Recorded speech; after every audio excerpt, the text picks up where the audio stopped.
지금 이 영상을 보고 계신 분들 중에 오늘 주유소 가실 예정이신 분 계십니까? 잠깐 멈추십시오. 이 영상 보고 가셔도 늦지 않습니다. 10분이면 됩니다. 그 10분이 오늘 이후 몇 달치 기름값에 영향을 줄 수 있습니다. 지난 월요일에 기름 넣으신 분들 계십니까? 그때 가격 기억하십니까? 오늘 그 주유소 다시 가보십시오. 얼마가 됐는지 보십시오. 딱 일주일 사이에 이 일이 벌어졌습니다. 주변에서 이런 말들이 나옵니다.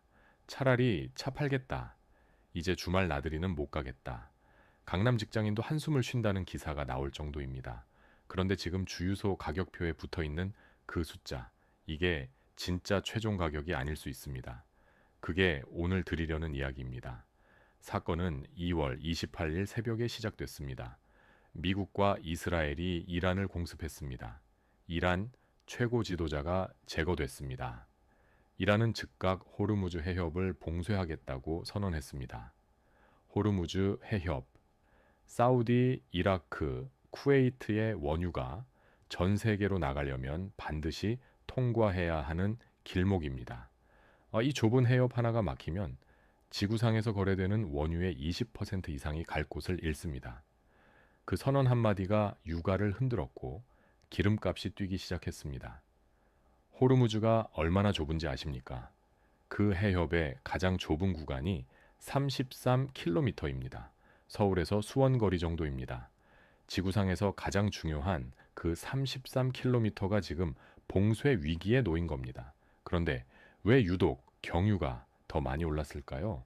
우리가 마트에서 사는 사과 한 개, 그게 밭에서 식탁까지 오려면 트럭이 움직여야 합니다. 항구에서 물건을 실어 나르는 선박도 움직여야 합니다. 건설 현장의 중장비도 돌아가야 합니다. 이것들이 전부 경유로 굴러갑니다. 호르무즈가 막히면 세계 물류 전체가 흔들립니다. 경유가 가장 먼저, 가장 크게 반응하는 이유입니다. 그리고 경유 가격이 오르면 우리 일상에서 가장 먼저 느껴지는 건 생필품 가격입니다. 마트 납품 트럭이 비용이 오르면 그 비용을 상품 가격에 얹습니다. 유통사가 얹고 마트가 얹고 결국 우리가 계산대에서 느낍니다. 기름값 뉴스가 나오고 나서 얼마 지나면 장바구니가 무거워지는 이유입니다. 그리고 국내 주유소 사정이 이 불을 더 키웠습니다. 전쟁 소식이 나오자 사람들이 한꺼번에 주유소로 몰렸습니다. 재고가 빠르게 소진됐고 주유소들은 더 비싼 가격으로 물량을 다시 채워야 했습니다. 비싸게 받았으니 비싸게 팔 수밖에 없었습니다. 일부 주유소는 이 틈을 타 편승 인상까지 했습니다. 정부가 단속에 나선 것도 이 때문입니다. 대통령이 직접 수석 보좌관 회의에서 폭리를 언급했습니다. 공동체의 어려움을 이용한 반사회적 악행이라는 표현까지 쓰며 엄정 대응을 지시했습니다. 최고 가격제 도입도 검토 중입니다. 정유3 단체가 공동 성명을 내고 가격 안정에 협조하겠다고 나섰습니다. 한국석유공사는 비축유 방출을 긴급 점검했습니다. 대통령이 직접 나서고 정유업계가 공동 성명을 내고 비축유까지 검토하는 상황은 흔하지 않습니다. 그만큼 지금 상황이 심상치 않다라는 뜻이기도 합니다. 이런 안전장치들이 작동하지 않았다면 지금보다 훨씬 더 올라 있었을 겁니다. 그런데 아직 끝이 아니라고 했습니다. 실제로 지금 주유소 현장에서 이런 일들이 벌어졌습니다. 충남 천안의 한 주유소는 나흘 사이에 경유를 큰 폭으로 올렸습니다. 경기 화성은 단 하루 만에 300원을 올린 주유소도 있었습니다. 극단적 사례이긴 하지만 이런 편승 인상들이 전국 곳곳에서 동시다발로 일어났습니다. 그래서 정부가 범부처 점검반까지 꾸린 겁니다. 국제유가 변동은 국내에 반영되기까지 시간이 걸립니다. 통상 2주에서 3주 정도입니다. 지금 주유소에 붙어 있는 가격표는 전쟁 초반 가격을 반영한 겁니다. 그 이후에 추가로 오른 국제유가가 아직 다 반영되지 않았습니다. 대한석유협회가 이미 공식적으로 말했습니다. 다음 주에도 오른다고. 2022년에도 비슷한 일이 있었다고 생각하실 수 있습니다. 그때도 1900원대까지 갔다가 내려왔으니까요. 그런데 지금은 다릅니다. 2022년 러시아 우크라이나 전쟁은 유가가 오를 만큼 오른 상태에서 시작됐고 수개월 안에 가격이 안정됐습니다. 지금 이란 전쟁은 이제 막 시작됐습니다. 협상 이야기가 나오고 있긴 하지만 이란 정부 당국이 미국시 IAEA에 접촉을 시도했다는 소식 수준입니다. 정전 합의까지는 아직 갈 길이 멉니다. 2001년 9.11 테러 때는 코스피가 하루 만에 12% 폭락했지만 한 달 뒤에 회복됐습니다. 2003년 이라크 전쟁 때도 비슷했습니다. 그런데 그때와 지금의 결정적인 차이가 있습니다. 이라크 전쟁도 우크라이나 전쟁도 호르무즈 해협을 직접 위협하지는 않았습니다. 지금은 다릅니다. 세계 원유 공급의 핵심 통로가 직접 봉쇄 위기에 놓여 있습니다. 이게 이번을 이전 전쟁들과 다르게 보는 이유입니다. 한국은 에너지를 100% 수입합니다. 그 중에서도 중동 의존도가 압도적으로 높습니다. 호르무즈가 완전히 막히면 한국이 가장 먼저 타격을 받습니다. 그래서 코스피가 그 며칠 동안 전 세계 증시 중에서 유독 크게 빠진 겁니다. 기름 한 방울 나지 않는 나라에서 기름 길목이 막혔으니 시장이 그렇게 반응한 겁니다. 우리가 편의점에서 사는 생수 한 병도 석유 없이는 만들어지지 않습니다. 페트병 원료가 석유입니다. 운반하는 트럭도 경유로 달립니다. 에너지에서 자유로운 소비자에는 없습니다. 그래서 기름값이 오를 때 우리가 느끼는 체감 물가는 기름값 그 이상으로 오릅니다. JP모건은 봉쇄가 길어지면 배럴당 100달러를 넘길 수 있다고 했습니다. 그게 현실이 되면 지금 가격이 오히려 싸 보이는 날이 올 수 있습니다. 2008년에 실제로 그런 일이 있었습니다. 배럴당 150달러가 됐을 때 당시 1600원대였던 기름값이 비싸다고 생각했는데 몇 년 뒤에는 그 가격이 차라리 그리워질 줄 몰랐다고들 했습니다. 역사가 반드시 반복된다고는 말 못 드립니다. 그런데 에너지 위기가 터질 때마다 사람들이 비슷한 말을 합니다. 그때가 더 쌌다고. 그러면 지금 내 차에 어떤 이야기가 되느냐? 요즘 주변에서 자주 듣는 말이 있습니다. 다음 차는 하이브리드로 바꿔야겠다고. 솔직히 말씀드리면 그 판단이 틀리지 않습니다. 유가가 일정선을 넘어서면 하이브리드가 내연기관보다 유리해지는 시점이 옵니다. 지금 기름값이 그 임계점 근처에 와 있습니다. 지금 당장 차를 바꿀 수는 없지만 다음 차를 고민하신다면 이 타이밍을 기억해 두십시오. 경유차 타시는 분들이 이번에 더 크게 맞았습니다.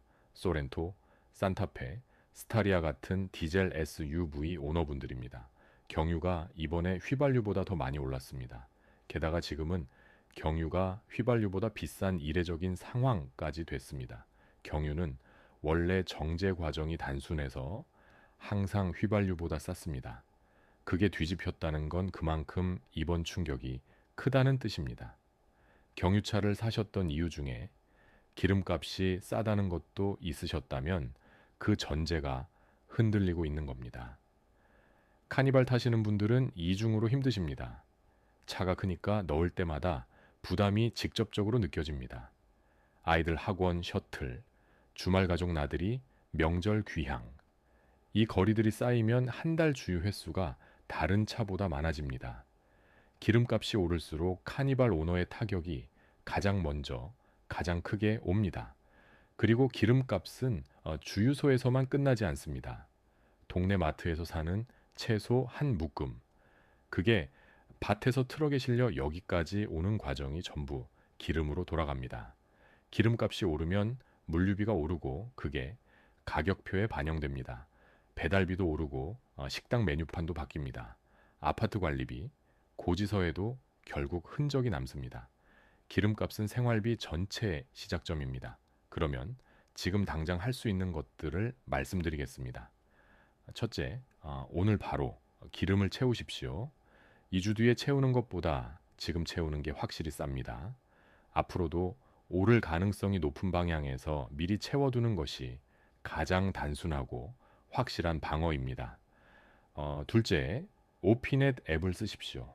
네이버에서 오피넷을 검색하거나 앱을 받으시면 지금 내 위치에서 가장 싼 주유소가 바로 나옵니다. 지금처럼 주유소마다 가격이 제각각인 상황에서는 같은 동네 안에서도 차이가 상당합니다. 그냥 눈에 보이는 가까운 주유소로 들어가지 마십시오. 한번 검색하는 습관이 쌓이면 실제로 차이가 납니다. 셋째, 셀프 주유소를 이용하십시오. 셀프가 일반 주유소보다 리터당 꽤 쌉니다. 처음에는 어색하게 느껴지실 수 있습니다. 그런데 한 번만 해보시면 어렵지 않습니다.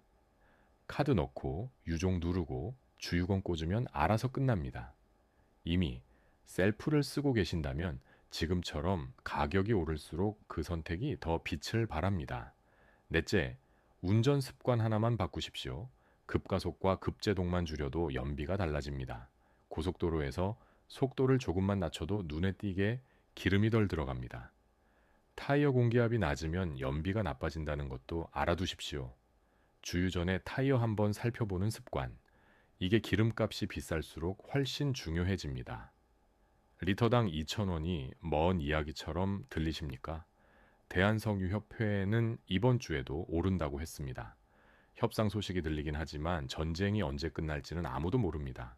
그리고 전쟁이 끝난다고 해서 기름값이 바로 내려가는 것도 아닙니다. 올라간 물가는 내려오는 속도가 훨씬 느립니다. 2022년에 기름값이 내려간 속도를 떠올려 보십시오. 올라갈 때와 같은 속도로 내려오지 않았습니다. 그래서 지금 이 상황이 잠깐의 일이라고 보기 어렵습니다. 당분간은 높은 기름값과 함께 생활해야 할 가능성이 높습니다. 그러면 뭘 할 수 있느냐? 거창한 게 아닙니다. 오늘 기름 한번 가득 채우고 오피넷 앱 하나 설치하고 다음번 주유 때 셀프 주유소를 한번 써보는 것. 이 세 가지입니다. 주변에서 다들 기름값 올랐다고 한숨만 쉬고 있을 때 실제로 뭔가 하는 사람과 그냥 넘기는 사람은 달라집니다. 1년이 지나면 그 차이가 쌓입니다. 위기 때 가장 현실적으로 움직이는 것이 지금 할 수 있는 최선입니다. 기름값이 이렇게 뛸 때마다 결국 버티고 적응하는 사람이 있고 매번 당하는 사람이 있습니다. 차이는 정보를 미리 알고 준비했느냐입니다. 오늘 이 영상을 끝까지 보신 것 자체가 이미 준비의 시작입니다. 이 채널은 이런 이야기를 계속합니다. 구독과 좋아요가 큰 힘이 됩니다. 감사합니다.